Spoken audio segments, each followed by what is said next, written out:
Recuerdo una situación que se dio trabajando con adolescentes, tenía adolescentes de distintas edades.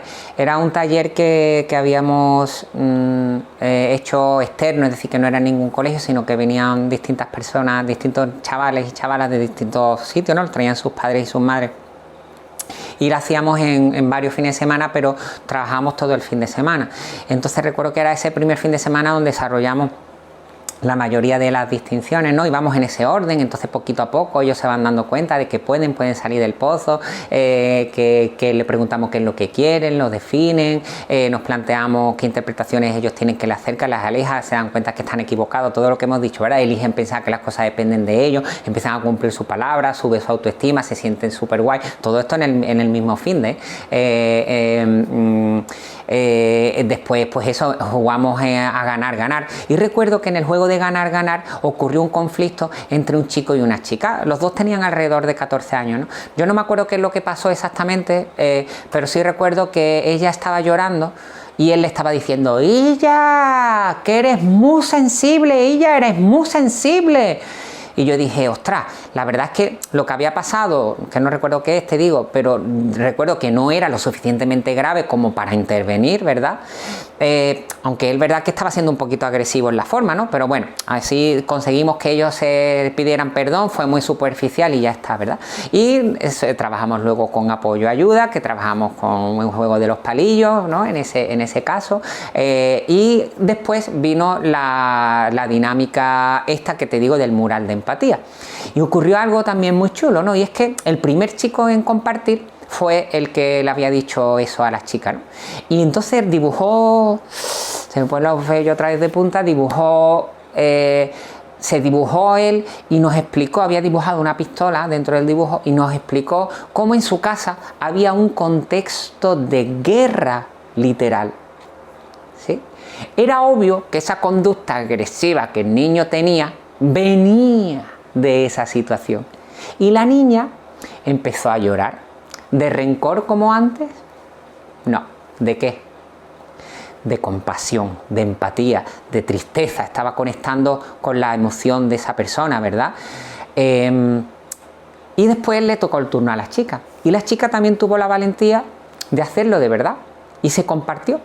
Y ella nos expresó cómo se había sentido literalmente una basura cuando sus compañeros del instituto le habían tirado dentro de un contenedor de basura. Era obvio que esa sensibilidad que la niña tenía venía de esa experiencia. Y el niño no lloró, pero se le aguaron los ojitos, ¿sí? Total, que terminamos la dinámica, nos fuimos al recreo, al descanso, y de pronto escuchamos que hay gente dentro del aula, abrimos la puerta y vemos que están el niño y la niña que se habían discutido, habían peleado, estaban los dos abrazados y estaban llorando. ¿Qué había pasado ahí? Que se habían visto el uno al otro, que ni él era Hulk, ni ella tampoco, que detrás de ellos dos había una viejecita, había un niño herido, una niña herida. ¿Y qué generó eso? Pues ese sentimiento de amor que podemos generar nosotros cuando dejemos de meter nuestro pensamiento en medio, ¿verdad? Porque mira, esta empatía es natural en los seres humanos, es natural, lo natural es empatizar, tenemos neuronas espejo. ¿Qué es lo que pasa? Que son nuestras creencias, nuestros pensamientos tiburón, nuestras perlas, lo que nos están limitando de empatizar, que manda narices, por no decir otra cosa, que tengamos que aprender a empatizar cuando es lo natural. Si lo natural es amar, si lo natural es sentirse triste cuando el otro se siente triste, eso es lo natural en los seres humanos, ¿sí? Ahora, ¿en qué viene el trabajo? En desprenderme, desaprender, para poder tener un corazón limpio y poder llegar a ver eso que estamos diciendo. Por eso ese trabajo antes de la expresión de emociones, ¿sí? Así que bueno, no porque sea bueno o malo, no porque sea tu culpa, ya lo hemos dicho, tú no tienes culpa de nada. Qué bien que estás escuchando esto, qué bien que has hecho este curso, qué bien que te está sirviendo, ¿sí? Para que tú puedas elegir hacer otra cosa con el mundo, con tu familia, con tus alumnos, con tus alumnas, con tus trabajadores. en tu clínica, qué bien que estás escuchando esto y que tú puedes cambiar esa inercia. ¿Sí? No es bueno o malo, es que es lo que tú quieres. Que pasemos de esa educación, de ese sistema en el que lo importante es lo racional, que está bien aprender. A mí me ha servido mucho, yo me considero una persona culta, ¿no? Relativamente culta y inteligente, tampoco soy Einstein, pero bueno, y eso me ha servido, inteligente e intelectual, eso me ha servido mucho en mi vida, claro que sí. Acuérdate, no es todo nada, no es que ahora ya dejemos de ser inteligente intelectualmente para ser inteligente emocionalmente, no, podemos tener las dos cosas, deja la escasez, ¿verdad? Podemos tener las dos cosas. Ahora, quizás hayamos descuidado esta parte emocional. Y realmente, ¿qué importa? ¿Qué es lo que importa en mi vida? ¿Qué es lo verdaderamente importante?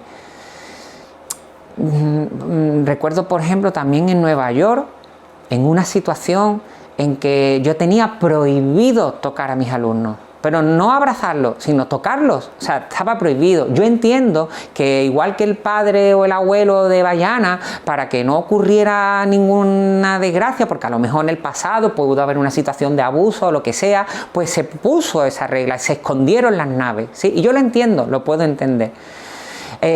Así que bueno, yo allí a mis alumnos y a mis alumnas no las podía ni tocar. Hey, ¿qué pasa? No sé cuánto, no sé, un contacto es que es importante para nosotros, seres humanos, que estamos creados para conectar, acuérdate. Bueno, yo ya había hecho los talleres allí de educación emocional, así que bueno, yo daba lengua española a alumnos y alumnas que venían de otros países. Una situación muy conflictiva para ellos porque no tenían ni idea de inglés. Entonces yo para ellos pues cubría un poco la figura paterna. Se generó un súper bonito, ¿no? Un rollo con ellos muy bonito, un feeling muy bonito, porque realmente la mayoría de ellos no tenía ni siquiera padre o madre, sino que la habían mandado, pues buscando algo mejor para sus hijos o sus hijas, la habían mandado con algún conocido, alguna conocida, y no tenían ni su padre ni su madre, esa falta de amor, no conocían el idioma. Claro, es que eso puede derivar en conductas complicadas si no se aborda bien, ¿sí? Bueno, aborda bien con amor, ¿verdad?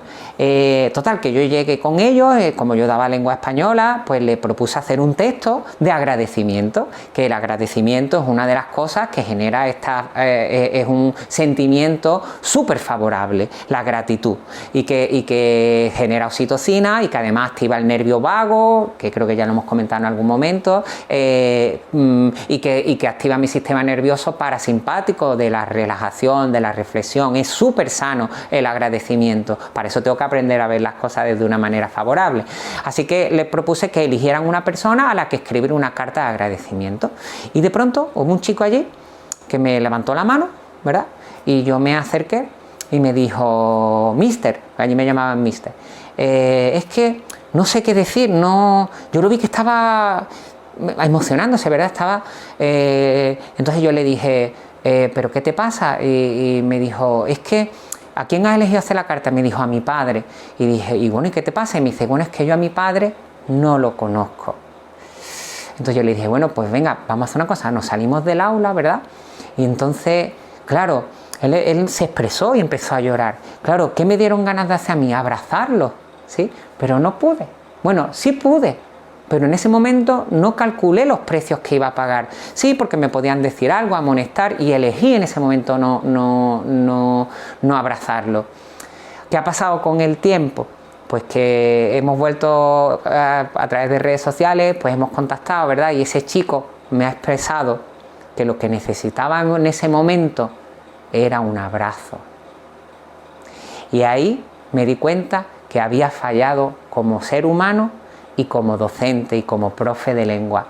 Y no precisamente porque abrazo lo escribiera con S.